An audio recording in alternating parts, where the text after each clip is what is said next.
हाय दोस्तों, आप सभी लोग कैसे हैं। हम उम्मीद करते हैं कि आप सभी लोग बहुत ही अच्छे होंगे। दोस्तों, सुपर MS 91 पे आप सभी लोगों का स्वागत है। आज से हम आधुनिक भारत का महामैराथन शुरू करते हैं दोस्तों। और यह जो महामैराथन है आपके प्रतियोगी परीक्षाओं के लिए बहुत ही उपयोगी सिद्ध होगा। चलिए दोस्तों, आधुनिक इतिहास के अंतर्गत मुगल साम्राज्य का किस तरह पतन हुआ, ठीक है।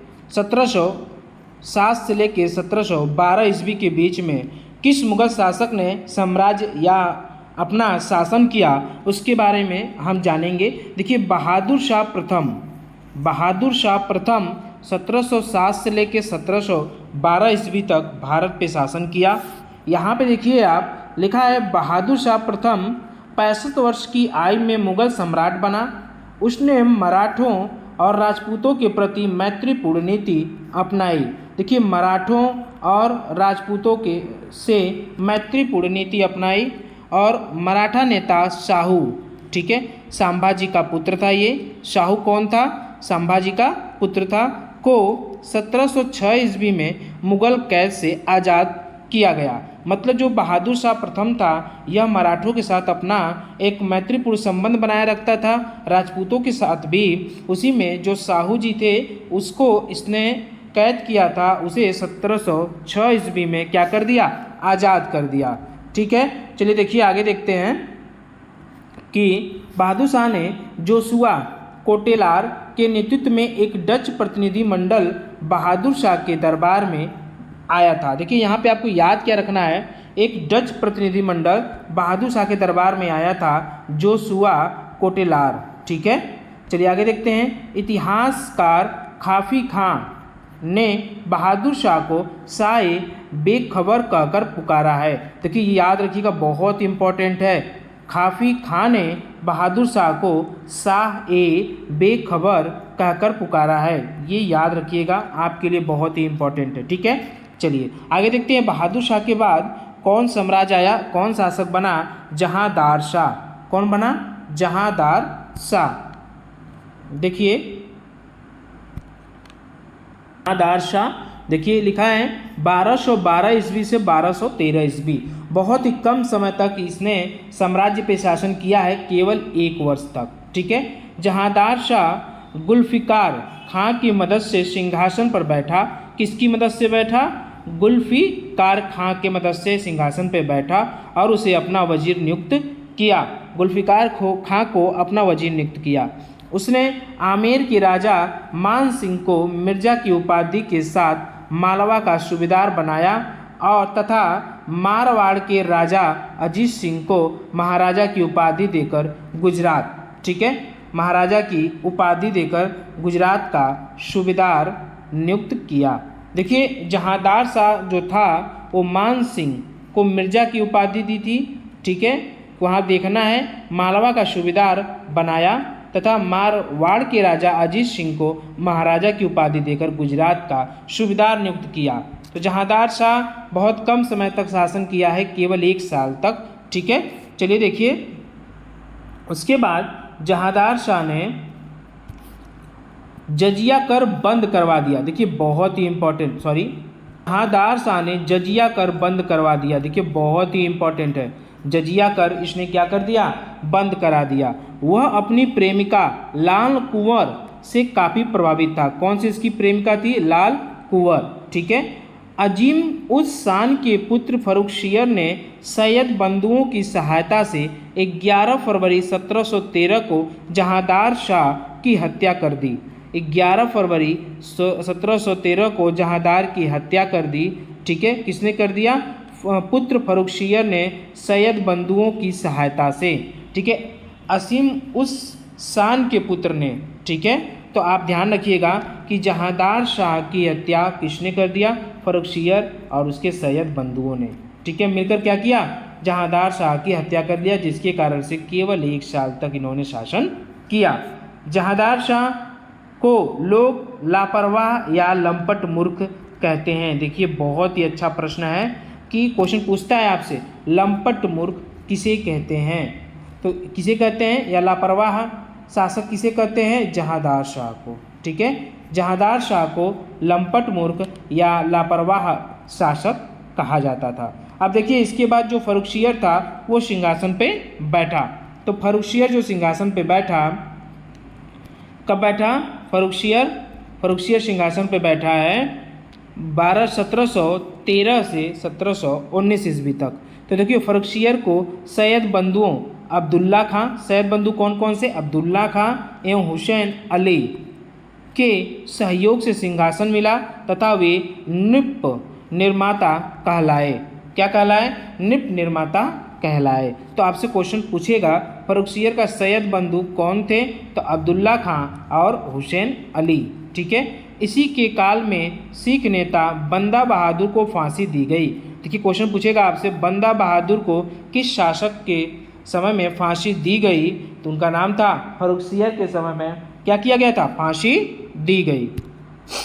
आगे देखते हैं, देखिए लिखा है जॉन सोरम के नेतृत्व में ईस्ट इंडिया कंपनी का एक दल 1717 ईस्वी में भारत आया। उसी दल में एक शल्य चिकित्सक हैमिल्टन भी था।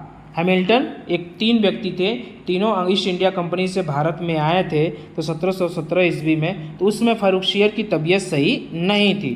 तो ये जो आया था चिकित्सक हैमिल्टन ने फर्रुखसियर का सहयोग किया। आप देखिए जिसने बादशाह को स्वास्थ्य लाभ भी करवाया, मतलब कि इनको एक फोड़ा हुआ था, उस फोड़े से फर्रुखसियर क्या हुआ, चल फिर नहीं सकता था, वो इसका क्या कहते हैं जान लेने के तारू था, क्या फोड़ा, जिसके कारण से हैमिल्टन जब आया तो उसने उसका ऑपरेशन किया जिससे कि फर्रुखसियर सही हो गया, अच्छा हो गया, स्वस्थ हो गया। तो फर्रुखसियर ने 1717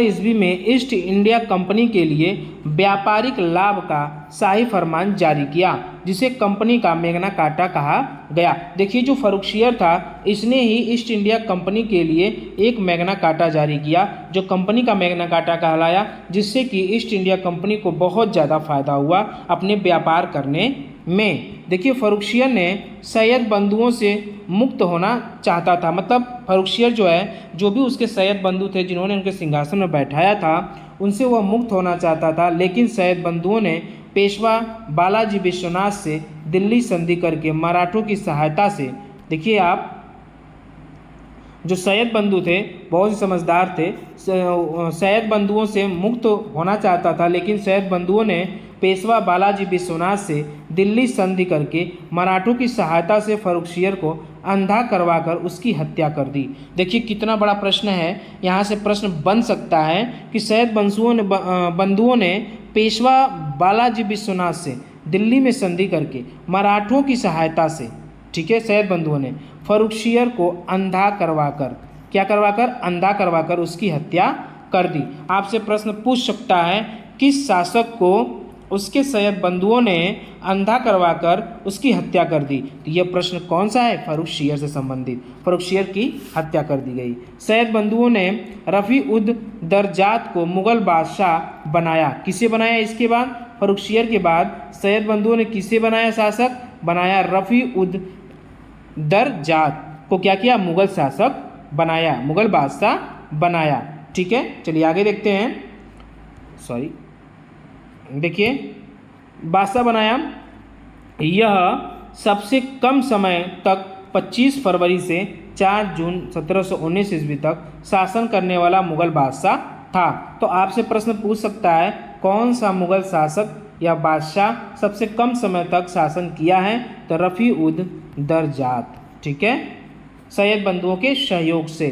तो उसके बाद देखिए रफ़ी उद दरजात की मृत्यु के बाद रफ़ी उद दौला शाहजहाँ द्वितीय की उपाधि के साथ मुग़ल बादशाह बना। इनकी मृत्यु हो गई रफ़ी उद दरजात की, तो उसके बाद शासक कौन बना, रफ़ी उद दौला शाहजहाँ द्वितीय की उपाधि के साथ मुग़ल बादशाह बना, जिसका शासन 6 जून 1719 से 17 सितंबर 1719 तक रहा। ठीक है, फिर आगे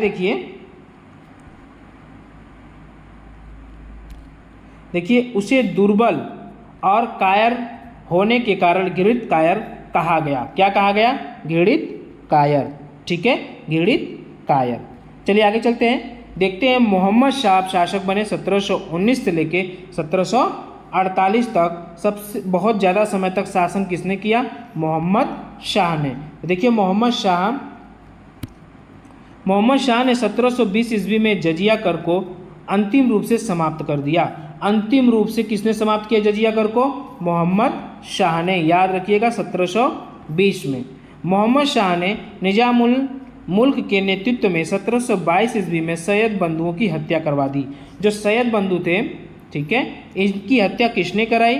मोहम्मद शाह ने करवाई, ठीक है, 1722 ईस्वी में। आगे देखिए मोहम्मद शाह निजामुल मुल्क चिनकिलीज खान ने हैदराबाद के स्वतम 4 आसफजाई वंश की नींव रखी या नींव डाली, ठीक है। इसी काल में अवध सआदत खां, बंगाल मुर्शिद कुली खां, भरतपुर मथुरा बदन सिंह, गंगा यमुना दोआब रुहेल तथा फर्रुखाबाद में वंगस नवाबों ने अपनी स्वतंत्रता सत्ता की स्थापना कर ली थी, ठीक है, अपनी स्थापना कर ली थी।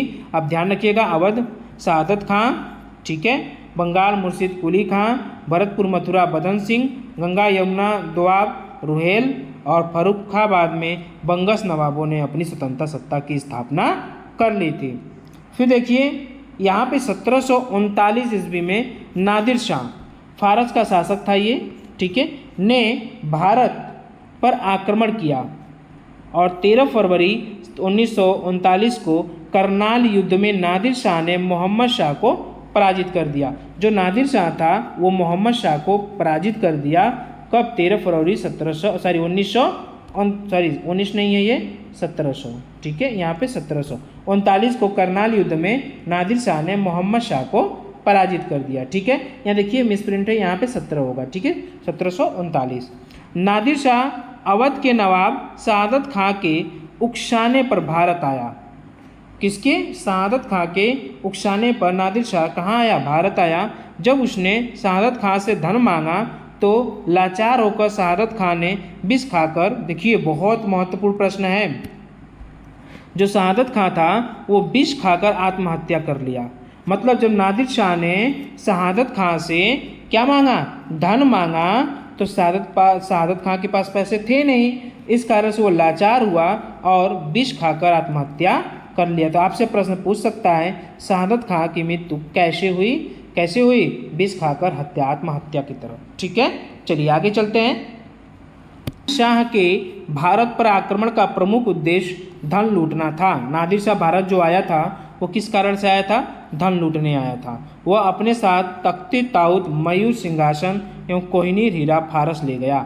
भारत से वो क्या ले गया? ताउस, तख्ते ताउस मतलब मयूर सिंहासन एवं कोहिनूर हीरा फारस ले गया। मोहम्मद शाह के विलासपूर्ण आचरण के कारण उसे रंगीला कहा गया। मोहम्मद शाह को क्या कहा जाता था? रंगीला। क्या कहा जाता था? रंगीला। क्यों कहा जाता रंगीला? क्योंकि विलासपूर्ण आचरण के कारण। चलिए आगे देखते हैं। अहमद शाह, ठीक है, अहमद शाह 1748 से 54 ईस्वी, इसने अवध के सूबेदार सफदरजंग को अपना वजीर नियुक्त किया। अहमद शाह के शासनकाल में अहमद शाह अब्दाली, जिसे दुर्रे दुरानी अर्थात युग का मोती भी कहा जाता है। देखिए इसे ध्यान रखिएगा, अहमद शाह अब्दाली बहुत ही महत्वपूर्ण था, ठीक है। अहमद शाह अब्दाली, देखिए मोती भी इसे कहा जाता था। का भारत पर आक्रमण हुआ। देखिए अहमद शाह अब्दाली का भारत पर क्या हुआ? आक्रमण हुआ। अहमद शाह अब्दाली के समय अब्दाली ने 5 बार आक्रमण किया। कितनी बार? 5 बार। 48 से लेकर 54 के बीच में 5 बार आक्रमण किया है भारत पे। इसने कुल मिलाकर 7 बार भारत पर आक्रमण किया। अहमद शाह अब्दाली ने भारत पर कितनी बार आक्रमण किया? 7 बार आक्रमण किया है, ठीक है। और युग का इसे मोती भी कहा जाता है, ठीक है। इस समय का शासक था ये और इसे मोती भी कहा जाता है। चलिए आगे देखते हैं। आलमगीर द्वितीय, ठीक है, 1754 से 59 ईस्वी के बीच में आलमगीर द्वितीय, ठीक है, वजीर इमाद की मदद से अहमद शाह को अबदस्त कर जहांदार का पुत्र अजीजुद्दीन आलमगीर द्वितीय की उपाधि के साथ मुगल बादशाह बना। तो आलमगीर द्वितीय, ठीक है, 1754 से 1759 तक शासन किया है। ठीक है, आगे देखते हैं। इसके बाद आता है अगला शासक जिसका नाम है शाह आलम द्वितीय, 1759 से 1806 ईस्वी। शाह आलम द्वितीय के काल में बक्सर युद्ध 1764 ईस्वी हुआ, जिसे अंग्रेजों ने हेक्टर मुन्नो के नेतृत्व में मुगल सेना, अवध के नवाब शुजाउद्दौला की सेना और बंगाल के अवधश नवाब मीर कासिम की संयुक्त सेनाओं को पराजित किया। ठीक है, याद रखिएगा, पराजित किया। चलिए आगे देखते हैं। देखिए लिखा है, इस पराजय के समय शाह आलम द्वितीय को बंगाल के गवर्नर रॉबर्ट क्लाइव के साथ इलाहाबाद की संधि करना पड़ा, जिसके तहत मुगल सम्राट 1765 से 72 ईस्वी तक अंग्रेजों के संरक्षण में इलाहाबाद में रहा है। ठीक है, मुगल सम्राट 1765 से 72 के बीच में। आगे देखिए जो लिखा है मराठा, देखिए मराठा सरदार महाजी सिंधिया ने 1722 ईस्वी में एक बार फिर शाह आलम द्वितीय को राजधानी दिल्ली के मुगल सिंहासन पर बैठाया। देखिए जो मराठा सरदार था महाजी सिंधिया ने 1722 ईस्वी में, ठीक है, एक बार फिर शाह आलम द्वितीय को राजधानी दिल्ली के मुगल सिंहासन पर बैठाया था। शाह आलम द्वितीय के शासनकाल में 1761 ईस्वी में पानीपत का तीसरा युद्ध मराठा और अहमद शाह अब्दाली के बीच हुआ। ठीक है, शाह आलम द्वितीय के शासन के समय प्रश्न बन सकता है आपसे, बहुत अच्छा प्रश्न पूछेगा कि किसके शासनकाल के समय में पानीपत का तीसरा युद्ध हुआ। ठीक है, तो आप याद रखिएगा, पानीपत का तीसरा युद्ध 1761 ईस्वी में हुआ है, लेकिन यह युद्ध शाह आलम द्वितीय के शासनकाल में हुआ है। यह युद्ध मराठा और अहमद शाह अब्दाली के बीच हुआ है। ठीक है, चलिए आगे चलते हैं। देखिए यहाँ पे शाह आलम द्वितीय, इसका मूल नाम आली गौहर था, के समय में, शाह आलम द्वितीय के समय में जनरल लेक ने दौलत राव सिंधिया को पराजित किया। दौलत राव सिंधिया, ठीक है, दौलत राव सिंधिया पराजित कर 1803 ईस्वी में दिल्ली पर अधिकार कर लिया। ठीक है, आगे देखिए अकबर द्वितीय 1806 से 1837 ईस्वी। 1806 से 1837 ईस्वी अकबर द्वितीय, वह अंग्रेज के संरक्षण में शासक बनने वाला हिंदुस्तान का प्रथम बादशाह था। आपसे प्रश्न पूछेगा कि अंग्रेजों के संरक्षण में भारत में शासन करने वाला या हिंदुस्तान में शासन करने वाला प्रथम बादशाह कौन था, तो वह था अकबर द्वितीय। ठीक है, 1806 से 1837 ईस्वी। उसने राजा राम मोहन राय को राय की उपाधि प्रदान की। तो राजा राम मोहन राय को राय की उपाधि किसने प्रदान की है? किसने की है? अकबर द्वितीय ने। मतलब राजा की उपाधि, यहाँ राय दिया है लेकिन राजा की उपाधि प्रदान की है अकबर द्वितीय ने। बहादुर शाह द्वितीय 1837 से 1858 ईस्वी, यह अंतिम मुगल बादशाह था। बहादुर शाह द्वितीय यह अंतिम मुगल बादशाह था। प्रसिद्ध शायर होने के कारण इसे जफर भी कहा जाता था। ये शायराना अंदाज में रहता था। ठीक है, कैसे अंदाज में? शायराना अंदाज में। ठीक है, शायर था कौन? बहादुर शाह द्वितीय, इसलिए इसे हम लोग जफर कहते थे।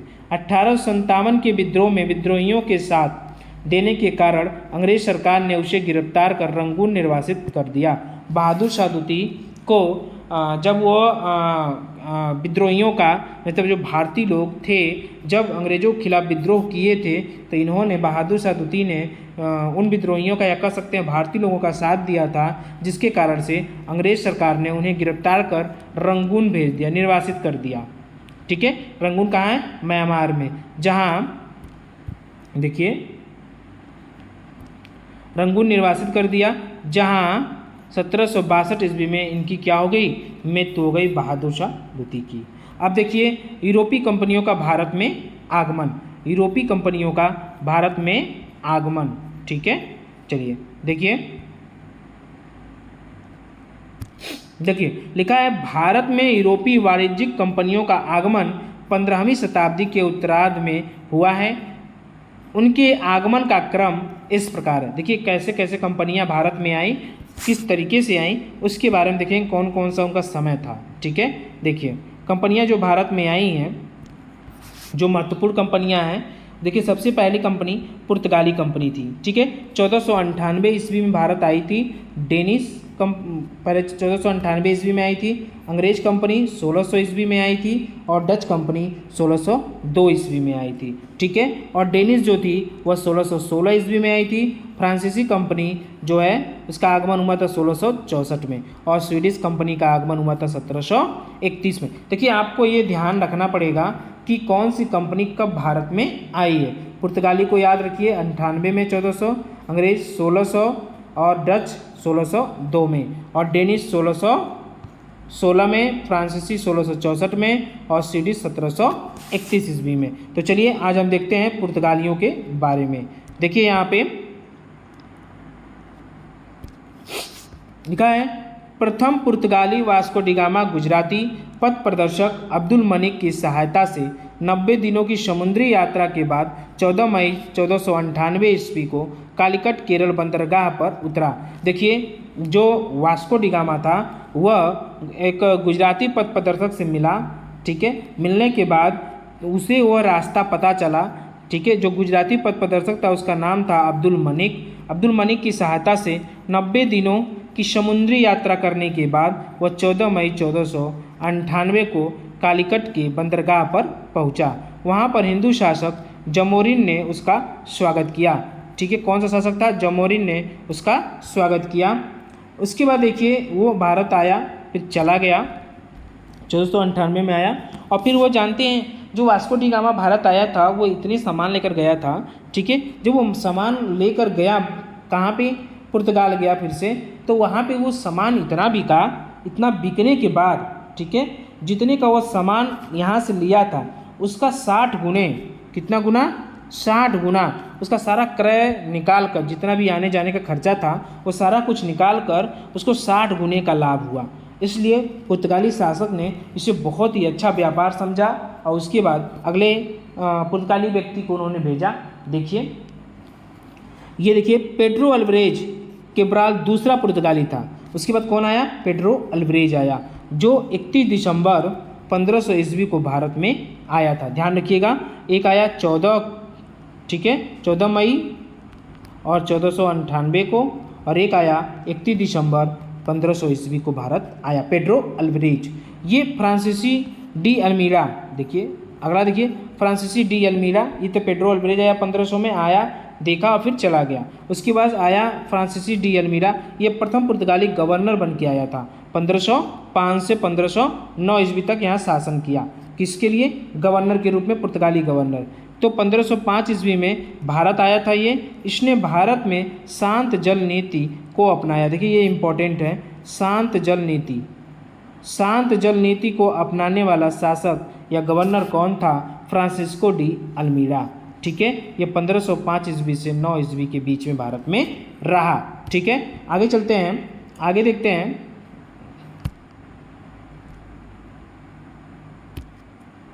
देखिए 1509 ईस्वी में अल्फांसो डी अल्बुकर्क दूसरा गवर्नर बन के भारत आया। मतलब वो गवर्नर चला गया फ्रांसिस्को डी अल्मीरा, और उसके बाद कौन आ गया? फ्रांसिस्को डी अल्बुकर्क आ गया। अब अल्बुकर्क दूसरा गवर्नर था, 1509 ईस्वी में आया था। वह भारत में पुर्तगाली शक्ति का वास्तविक संस्थापक माना जाता है। मतलब पुर्तगाली शक्ति का वास्तविक संस्थापक कौन माना जाता है? अल्बुकर्क, अल्फांसो डी अल्बुकर्क जो दूसरा गवर्नर था। उसने कोचीन को अपना मुख्यालय बनाया। किसको? देखिए ध्यान रखिएगा, जो अल्बुकर्क था इसने कोचीन को अपना मुख्यालय बनाया। ठीक है, और 1510 ईस्वी में उसने बीजापुर, ये बहुत ही इम्पोर्टेंट है, 1510 ईस्वी में उसने बीजापुर के शासक यूसुफ आदिल शाह, ठीक है, यूसुफ आदिल शाह से गोवा छीन लिया। क्या कर लिया? गोवा को छीन लिया। 1530 ईस्वी में पुर्तगाली गवर्नर नीनू डी कुन्हा, याद रखिएगा 1530 ईस्वी में कौन गवर्नर आया? तीसरा पुर्तगाली गवर्नर नीनू डी कुन्हा ने कोचीन की जगह गोवा को राजधानी बनाया। ये भी बहुत इंपॉर्टेंट है कि 1530 ईस्वी में पुर्तगाली गवर्नर ने कोच्चि की जगह पे गोवा को अपनी राजधानी बनाया। कौन सा शासक था ये? था नीनू डी कुन्हा। ठीक है, आगे चलते हैं। देखिए लिखा है पुर्तगाली गवर्नर अल्फांसो डिसूजा के प्रथम के साथ प्रसिद्ध संत फ्रांसिस्को जेवियर भारत आया। उसने सैन थोमा मद्रास, हुगली, बंगला, दीव, काठियावाड़ में पुर्तगाली बस्तियों की स्थापना की। भारत का पहला प्रिंटिंग प्रेस, देखिए पुर्तगालियों की ही देन है प्रिंटिंग प्रेस, ठीक है। तो भारत का पहला प्रिंटिंग प्रेस 1556 ईस्वी में पुर्तगालियों ने गोवा में स्थापित किया। तो देखिए पहला प्रिंटिंग प्रेस की जो स्थापना हुई थी 1556 ईस्वी में, और इसको स्थापित कहाँ किया गया था? गोवा में। और किसने किया था? यह किया था पुर्तगालियों ने, ठीक है। चलिए आगे चलते हैं। बहुत से अच्छे प्रश्न आपके एग्जाम में यहाँ से बनेंगे। देखिए उन्होंने कार्टज आर्मेडा काफिला पद्धति पर जहाज़ों के अरब सागरों में प्रवेश को नियंत्रित किया। उन्होंने गोथिक स्थापत्य कला का प्रचलन किया। देखिए गोथिक जो स्थापत्य कला है, आज के समय में आप चर्च देखते होंगे, ठीक है, जो बीच में इस तरह का बना रहता है, ठीक है, ये गोथिक कला का पहचान है। तो ये जो पुर्तगाली थे वो गोथिक स्थापत्य कला का प्रचलन किए थे भारत में, ठीक है। पुर्तगालियों ने 1503 ईस्वी में कोच्चि, देखिए 1503 ईस्वी में कोच्चि केरल अपने पहले दुर्ग, और 1505 ईस्वी में कन्नूर में दूसरी फैक्ट्री स्थापित की। आपसे प्रश्न पूछता है एग्जाम में, ये प्रश्न पूछता है कि पुर्तगालियों ने सबसे पहली कोठी कहाँ पे स्थापित की, तो कब की? तो वो 1505 ईस्वी में की। और कब की? कहाँ की? कोच्चि में की, जो केरल में है, ठीक है। दूसरा जो दुर्ग स्थापित किया 1505 ईस्वी में, ये कहाँ किया? कन्नूर में किया, ठीक है।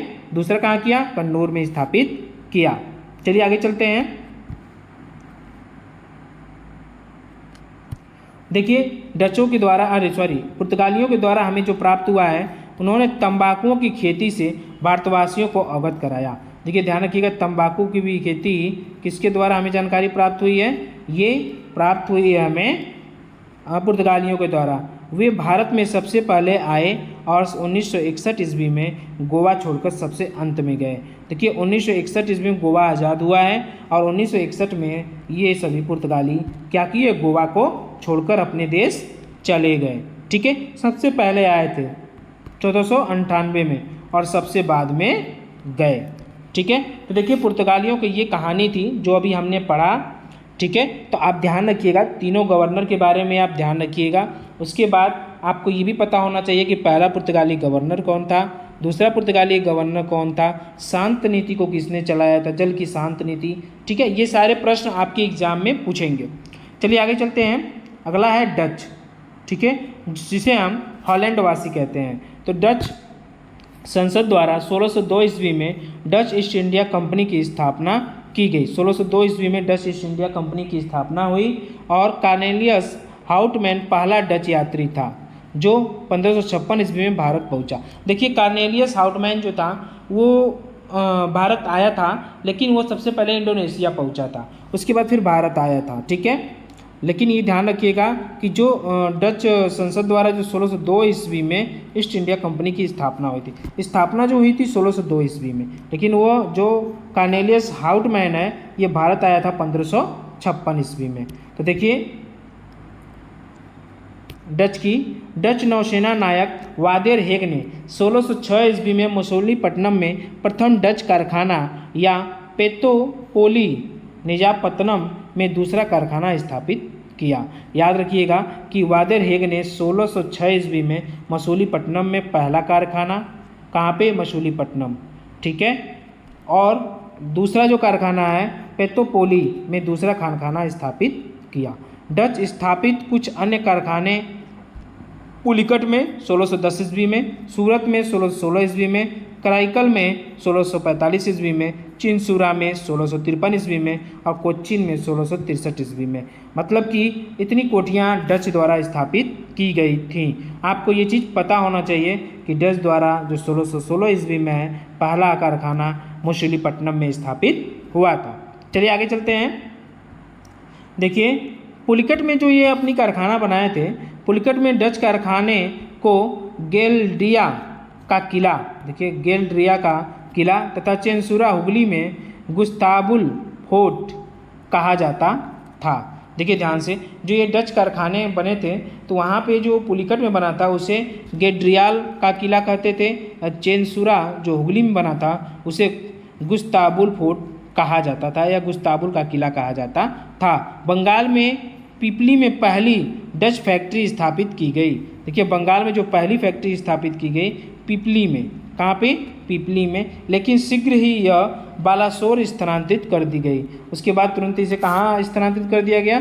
बालासोर। ठीक है। देखिए डचों ने पुलिकट जो उनका मुख्यालय था में स्वर्ण के सिक्के पैगोडा का प्रचलन करवाया। देखिए पैगोडा का प्रचलन, सिक्के पैगोडा का प्रचलन किसने कराया है? डचों ने कराया है। ने किसने कराया? डचों ने। और डचों का मुख्यालय कहाँ था? पुलिकट था। ठीक है, डचों का मुख्यालय कहाँ था? पुलिकट था। चलिए आगे चलते हैं।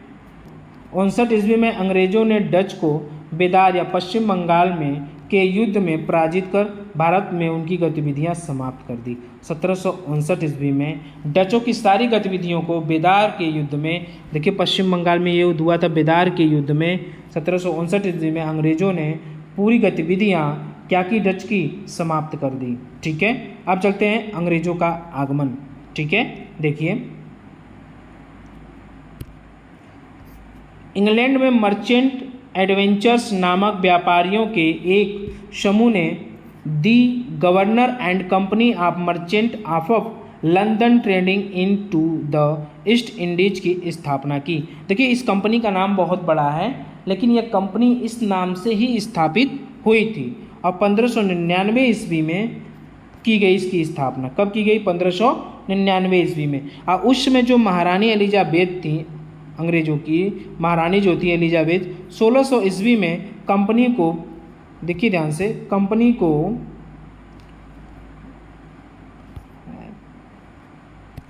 1600 ईस्वी में कंपनी को पूर्व के साथ व्यापार के लिए 15 वर्ष के लिए अधिकार प्रदान किया।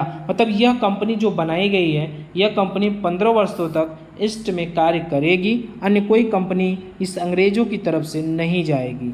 इंग्लैंड के राजा जेम्स प्रथम, मतलब कि उनकी महारानी एलिजाबेथ की मृत्यु हो जाती है, उसके बाद जो राजा बनते हैं राजा जेम्स प्रथम बनते हैं, के दूत के रूप में कैप्टन हॉकिंस, अब इन्होंने भारत में अपना दूत भेजा, जिसमें पहला दूत था कैप्टन हॉकिंस, हेक्टर नामक जहाज़ से भारत आया।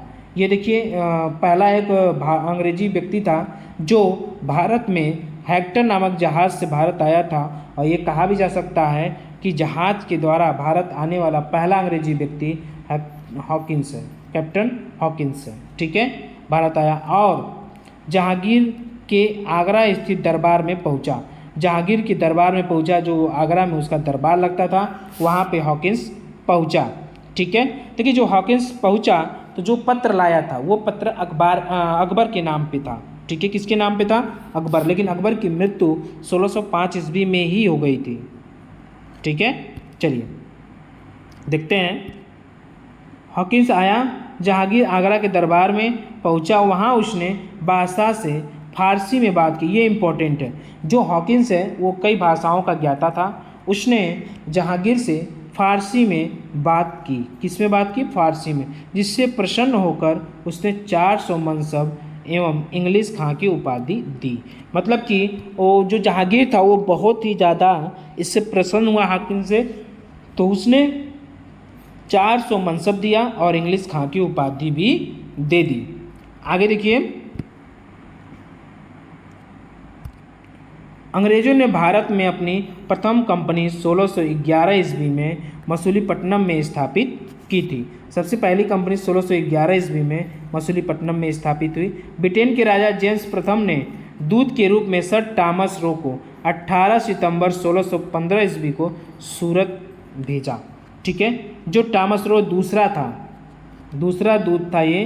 हॉकिंस तो रिटर्न चला गया, फिर उसके बाद दूसरा दूत आया 18 सितंबर 1615 ईस्वी को भारत आया सूरत में, और 10 जनवरी 1616 ईस्वी को अजमेर में जहांगीर के दरबार में उपस्थित हुआ।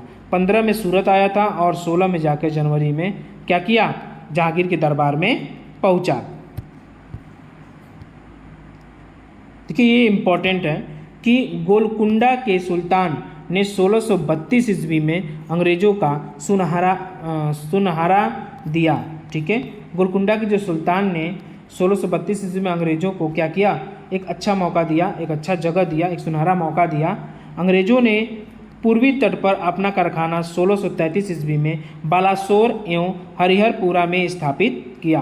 कहाँ पे? पूर्वी तट पे बालासोर में और हरिहरपुर में 1633 ईस्वी में अपना कारखाना स्थापित किया। उसके बाद देखिए आप लोग, अंग्रेज़ों का वर्चस्व बढ़ता जा रहा है क्योंकि यहाँ के लोग उन्हें मौका देते जा रहे हैं। 1639 ईस्वी में फ्रांसीसी डे नामक अंग्रेज ने चंद्रगिरी के राजा से मद्रास पट्टे पर प्राप्त किया। चंद्रगिरी के राजा से मद्रास को क्या कर दिया? पट्टे पर प्राप्त कर लिया और वहाँ पर कोर्ट सेंट जॉर्ज की स्थापना की। देखिए फ्रांसीसी डे नामक अंग्रेजों ने, ठीक है, अब चंद्रगिरी के राजा से मद्रास को क्या कर लिया? पट्टे पर ले लिया और वहाँ पर अपना फोर्ट सेंट जॉर्ज की स्थापना की 1639 में। उसके बाद 1651 ईस्वी में ब्रिजमैन ने हुगली में एक कारखाना स्थापित की। देखिए ब्रिजमैन ने 1651 में क्या किया? हुगली में एक कारखाना स्थापित की। आगे चलिए देखते हैं, अंग्रेजों ने बहुत से कारखाने स्थापित किए। 1616 ईस्वी में पुर्तगालियों ने अपनी राजकुमारी कैथरीन ब्रिगंजा का विवाह ब्रिटेन के राजा चार्ल्स द्वितीय से करके बम्बई को दहेज के रूप में दे दिया। मतलब कि क्या हुआ, पुर्तगाली जो महिला थी, लड़की थी, उस राजा था, उसकी बेटी राजकुमारी कैथरीन का विवाह ब्रिटेन के राजा चार्ल्स द्वितीय से हुआ, ठीक है, जिसके कारण पुर्तगाली राजा ने क्या किया, अपनी बेटी को दहेज के रूप में राजा चार्ल्स द्वितीय को बम्बई दहेज में दे दिया। 1669 से 77 ईस्वी तक बम्बई का गवर्नर जेराल्ड आवियार ही बम्बई का संस्थापक था। देखिए प्रश्न पूछ सकता है आपको, बम्बई का गवर्नर जो था जेराल्ड आवियार ही बम्बई का संस्थापक था। बम्बई का संस्थापक पूछेगा तो कौन होगा? जेराल्ड आवियार, 1669 से लेके 1677 ईस्वी तक। चलिए आगे चलते हैं। बंगाल के सूबेदार शाह शुजा ने 1651 ईस्वी में अंग्रेजों को 1651 ईस्वी में अंग्रेजों को शाह शुजा ने, ठीक है, को का विशेषाधिकार दिया। विलियम हेजेज बंगाल का प्रथम अंग्रेजी गवर्नर था।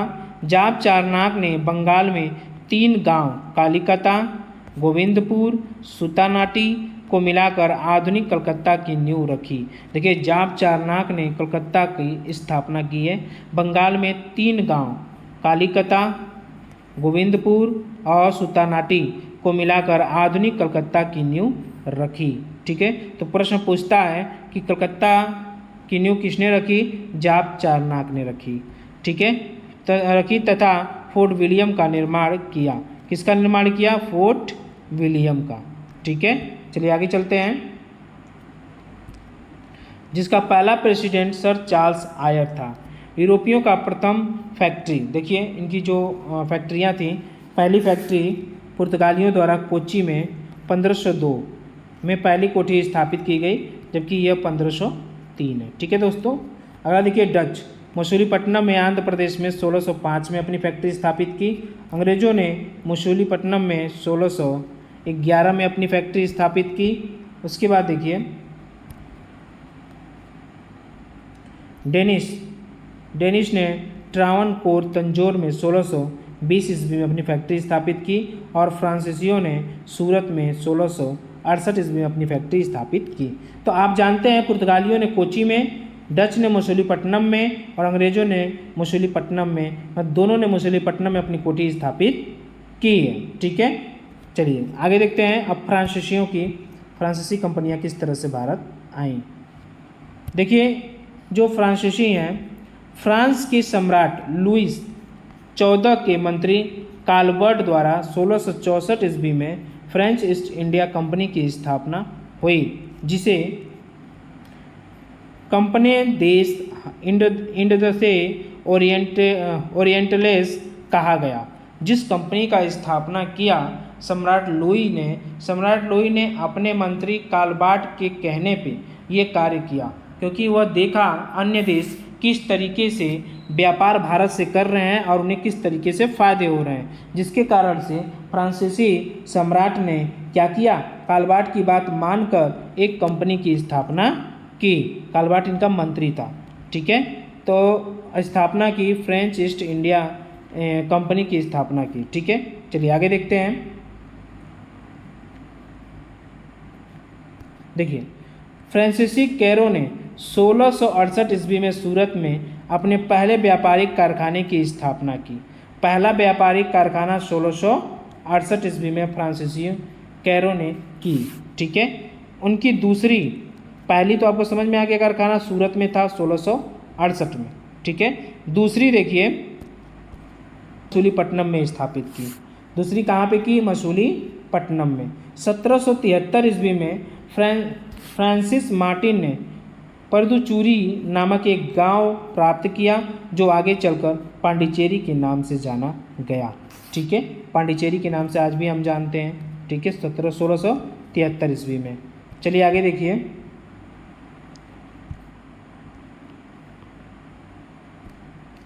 डचों ने पांडिचेरी को छीन लिया, लेकिन रिजविक की संधि के बाद पांडिचेरी पुनः फ्रांसीसियों को मिल गया। जो रिजविक की संधि हुई थी उससे पांडिचेरी पुनः फ्रांसीसियों को मिल गया। बंगाल में मुख्य फैक्ट्री चंद्रनगर में थी। जो बंगाल में जो पहली मुख्य फैक्ट्री थी वो कहाँ पे थी? चंद्रनगर में। फ्रांसीसियों ने 1731 ईस्वी में मॉरिशस, 1724 ईस्वी में मालाबार में स्थित माही तथा 1739 में करिकाल पर अधिकार कर लिया या कर लिया। ठीक है, चलिए आगे देखते हैं फ्रांसीसियों का। देखिए यहाँ पे जो फ्रांसीसी 1724 ईस्वी में डुप्ले गवर्नर बना। 1724 ईस्वी में फ्रांसीसी का गवर्नर कौन बना? डुप्ले बना। वो भारत में फ्रांसीसी साम्राज्य की स्थापित करना चाहता था। वो भारत में चाहता था कि फ्रांसीसी साम्राज्य स्थापित हो। ठीक है, अंग्रेजों और फ्रांसीसियों के बीच में कर्नाटक क्षेत्र में कुल 3 युद्ध हुए, जिन्हें आंग्ल फ्रांसीसी युद्ध कहा जाता है। कर्नाटक युद्ध भी कहा जाता है। मतलब अंग्रेजों और फ्रांसीसियों के बीच में 3 युद्ध हुए हैं। ठीक है, चलिए आगे देखते हैं। 22 जनवरी 1764 को लड़े हुए वांडीवास के युद्ध में फ्रांसीसी सेना पराजित हुई और उसका वर्चस्व भारत में स्थापित हो गया। ठीक है, इस युद्ध में जनरल आयरकुट ने अंग्रेजी सेना का नेतृत्व किया। अंग्रेजी सेना का नेतृत्व किसने किया? आयरकुट ने किया। ठीक है, वांडीवास के युद्ध में फ्रांसीसी सेना क्या हो गई? पराजित हो गई और अंग्रेज जीत गए। चलिए देख लेते हैं कर्नाटक का युद्ध, या कह सकते हैं उसे हम आंग्ल फ्रांसीसी युद्ध। ठीक है, चलिए देखते हैं। युद्ध है कर्नाटक आंग्ल फ्रांसीसी युद्ध। इसमें प्रथम कर्नाटक युद्ध आप देख सकते हैं 1746 से 48 के बीच में। किस संधि से ये समाप्त हुई है? एक्स-ला-शापेल संधि 1748 ईस्वी में। इसका परिणाम क्या हुआ है? फ्रांसीसी विजयी हुए हैं। कौन विजयी हुआ है? फ्रांसीसी। द्वितीय कर्नाटक युद्ध जो हुआ है वो 1749 से लेकर 54 के बीच में चला है। यह पांडिचेरी की संधि से समाप्त हुआ है। 1900 लिखा है, 1700। ठीक है, 1754। और इसमें क्या है? अंग्रेज का प्रभाव बढ़ा। अंग्रेजों का प्रभाव बढ़ गया था। ठीक है, लेकिन वो जीते नहीं थे, बस प्रभाव बढ़ा था, जिससे समझौता हो गया पांडिचेरी की संधि। तृतीय कर्नाटक युद्ध 1758 से 63 ईस्वी के बीच में। ठीक है, यहाँ पे देखिए पेरिस की संधि हुई थी। आपको ये याद रखना है कि कर्नाटक का युद्ध प्रथम, द्वितीय, तृतीय कब कब हुआ है, किस संधि के द्वारा यह समाप्त हुआ है और इसमें कौन विजयी रहा है। तो वांडीवास के युद्ध के बाद फ्रांसीसी निर्णायक रूप से पराजित हुए। फ्रांसीसी क्या हो गए? पराजित हो गए पेरिस की संधि से। और यह जो, क्योंकि वांडीवास का युद्ध 1760 में हुआ है। ठीक है, अभी आपको हमने बताया 1760 में, तो इससे अंग्रेजों की स्थिति बड़ी ही दयनीय हो गई। तो पेरिस की संधि 1763 में हुई। ठीक है, चलिए तो आप याद रखिएगा ये कर्नाटक का तीनों युद्ध। ठीक है, और संधि। चलिए आगे चलते हैं। स्वायत्त राज्य। ठीक है, लिखा है पेशवा शक्ति का विकास। अब देखिए पेशवा के बारे में, मराठा के बारे में हम जानेंगे। ठीक है, देखिए कैसे कैसे मराठा में साम्राज्य बना और कैसे कैसे लोग वहाँ के शासक बने। बालाजी विश्वनाथ 1713 से लेकर 20 तक ये चित्तपावन वंशी ब्राह्मण थे, जो 1713 में शाहू के पेशवा बने। इन्होंने मुगल शासक फर्रुखशियर को हटाने में सैयद बंधुओं की मदद की थी, बालाजी विश्वनाथ ने। ठीक है, अब हम यहाँ पे मराठा साम्राज्य के बारे में पढ़ना शुरू किए हैं। तो बालाजी विश्वनाथ 1713 से 20 तक मराठा साम्राज्य के शासक रहे। अब देखिए, बाजीराव प्रथम 1720 से 40, मतलब 20 वर्ष तक शासन किया है मराठाओं पे बाजीराव प्रथम। बाजीराव प्रथम बालाजी विश्वनाथ का पुत्र था, जिसने मराठा परिसंघ की स्थापना की। मराठा परिसंघ की स्थापना किसने की? बाजीराव प्रथम ने।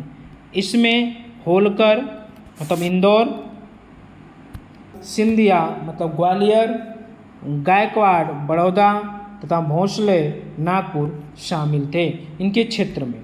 ठीक है, बाजीराव को। उसके बाद इसने पूना को अपना केंद्र बनाया। किसको अपना केंद्र बनाया? पूना को, जो महाराष्ट्र में पूना है उसको अपना केंद्र बनाया।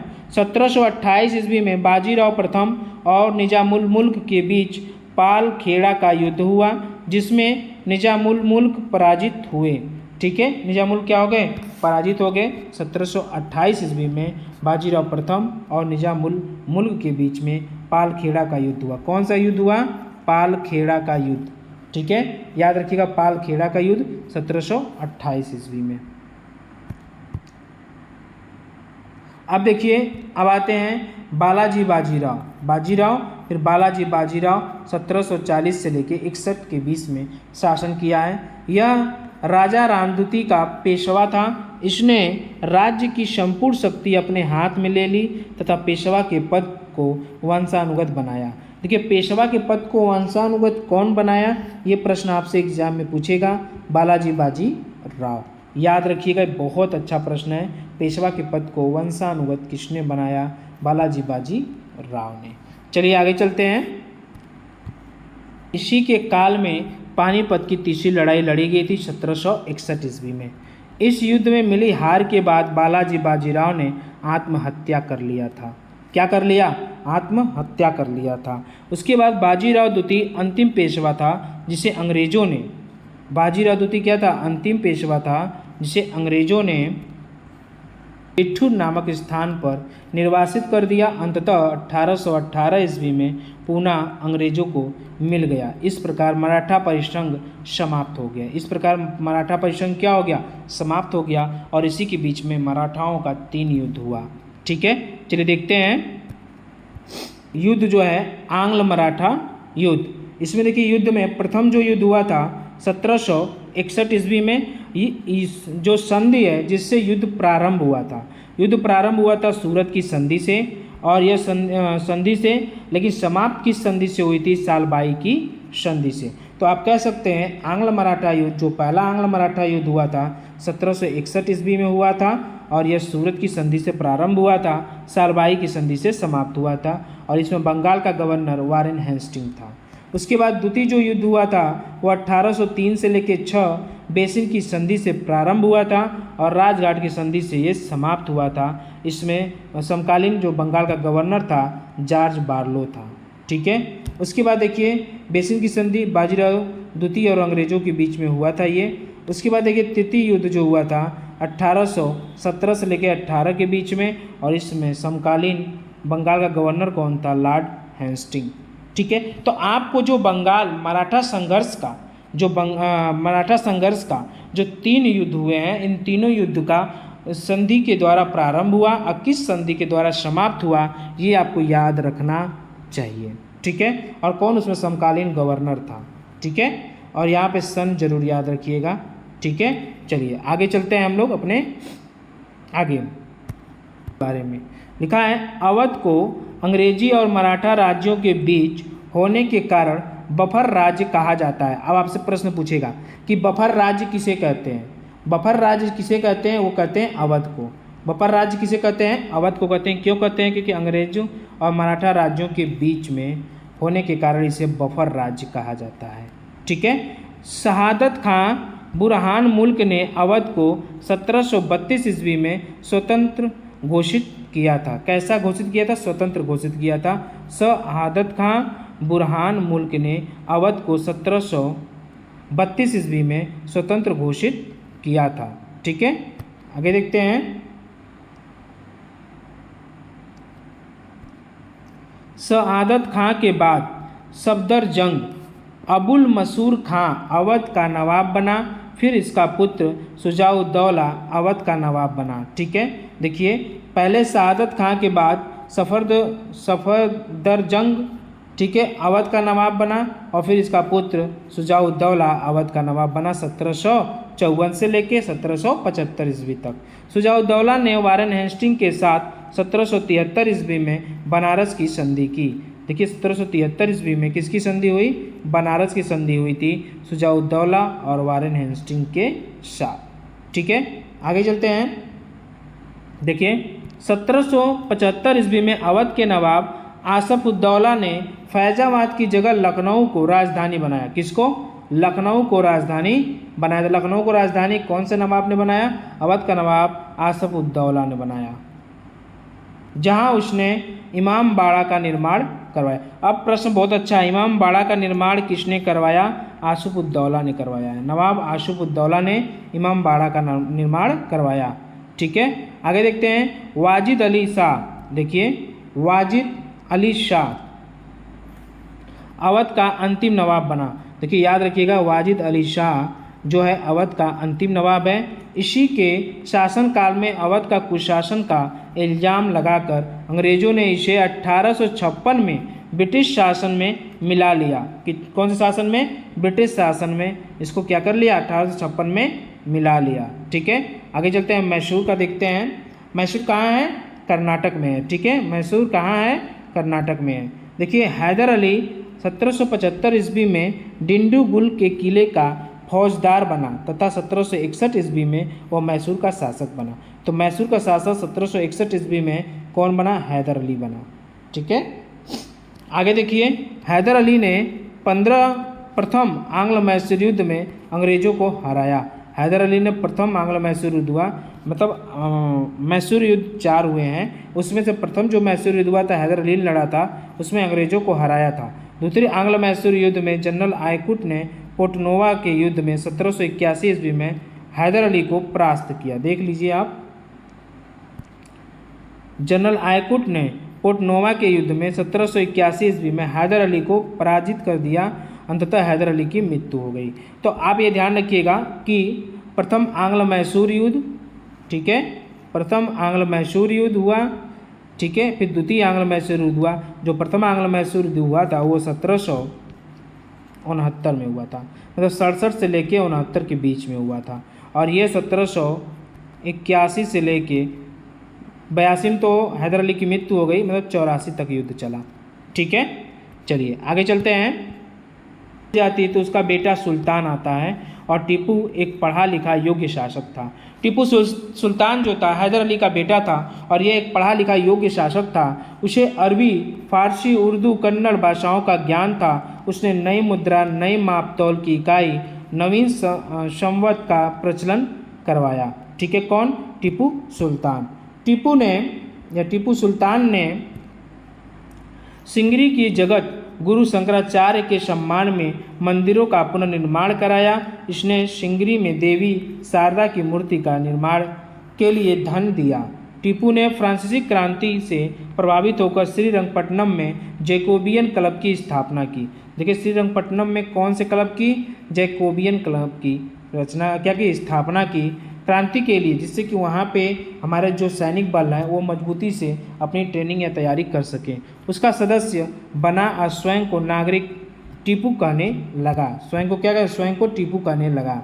अब देखिए, टीपू ने अपनी राजधानी श्रीरंगपट्टनम में फ्रांस और मैसूर के मैत्री का प्रतीक स्वतंत्रता का वृक्ष लगाया। उसने 1796 ईस्वी में एक नौसेना बोर्ड का गठन किया। किसका गठन किया? एक नौसेना बोर्ड का गठन किया 1796 ईस्वी में। किसने?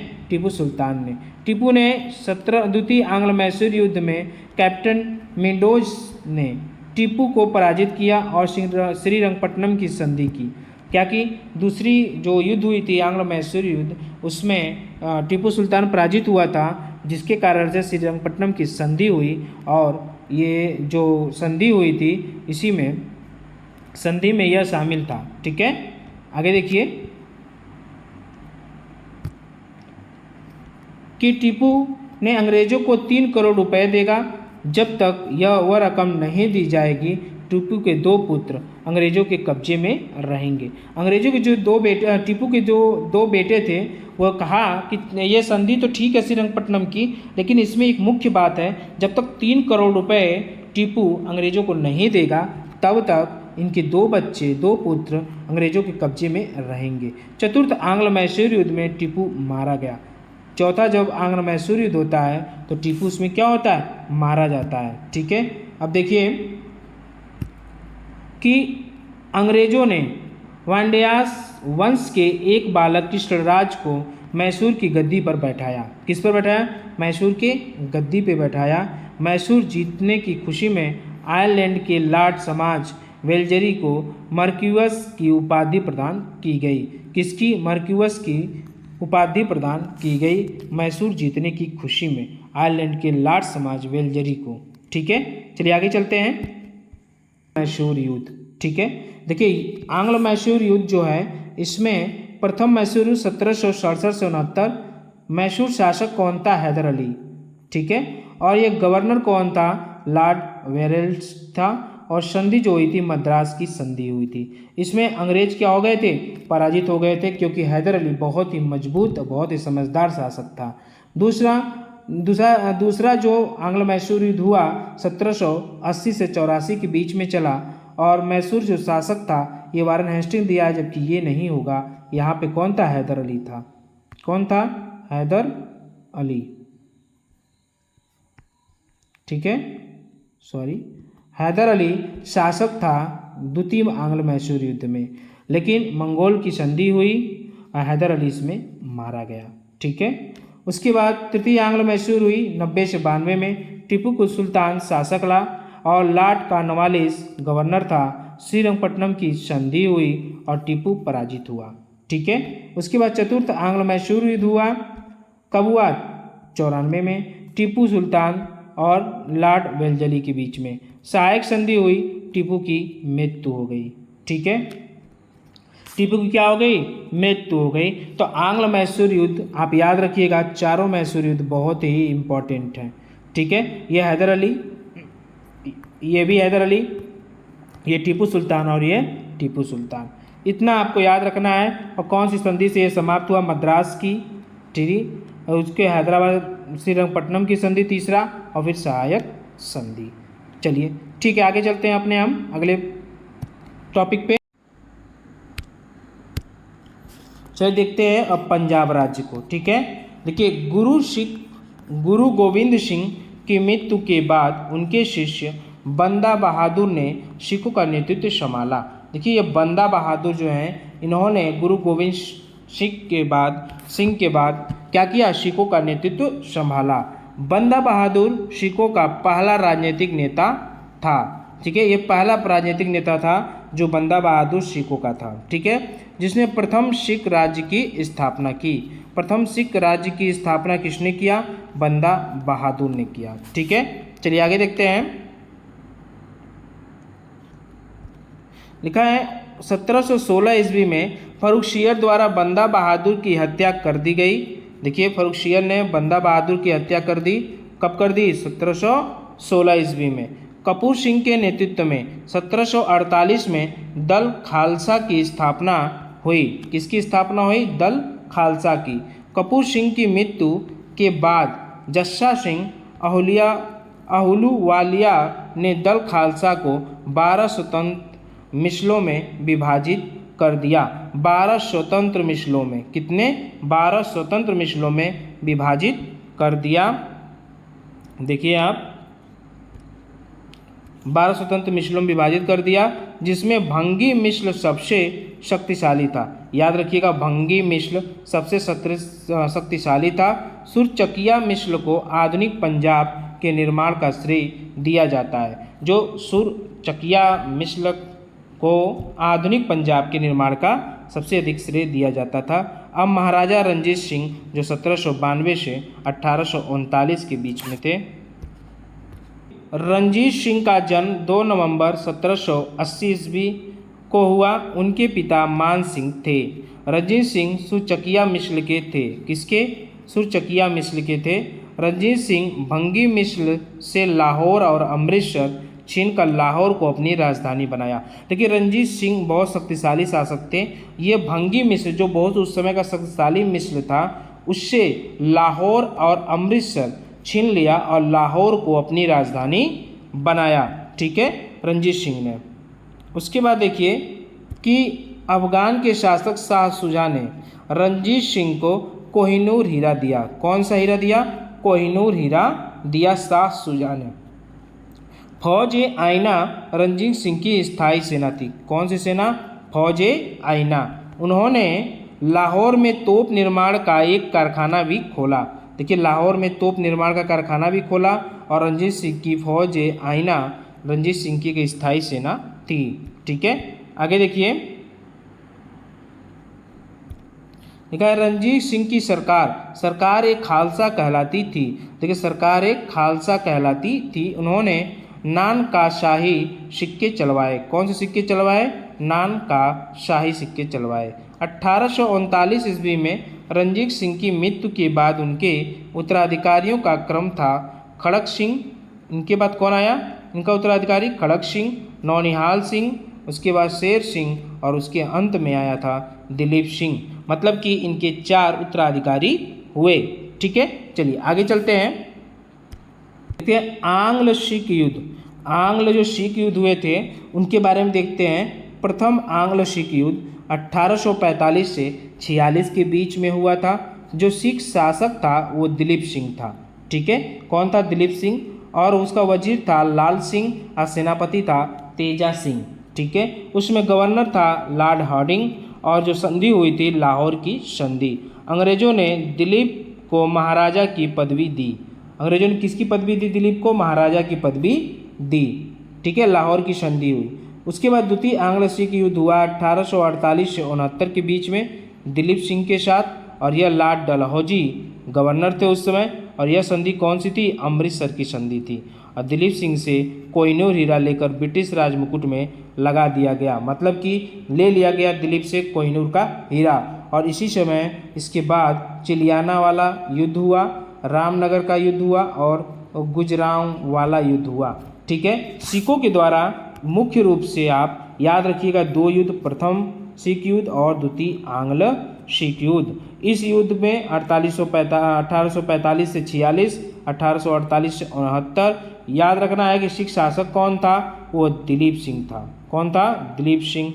और गवर्नर कौन थे? लॉर्ड हार्डिंग और दूसरे में लॉर्ड डलहौजी थे। ठीक है, ठीक है दोस्तों, चलिए आज के लिए इतना ही। अब मिलते हैं अपने अगले वीडियो में दोस्तों। ठीक है, धन्यवाद।